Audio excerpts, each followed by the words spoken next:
ওয়ালাইকুম আসসালাম। আমার নাম তাসলিমা। আমাদের বাড়ি ফেরি।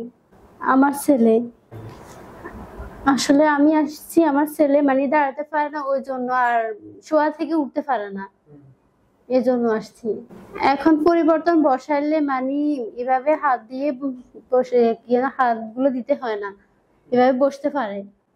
এটা আর মানে বসালে ঘুরতে পারে, কিছু খেলনা দিলে ঘুরতে পারে। না, বসতো মানে এভাবে দিয়ে হাত দুটো দিয়ে তারপরে বসতো, এখন হাত দুটো দেয় না, এমনি বসতে পারে। হ্যাঁ, এখন আছে, আগে তেমন ছিল না, এখন আছে। ঘুম আগে এরকম ছিল না, এখন ঠিক আছে। এটা বসা, বসা না,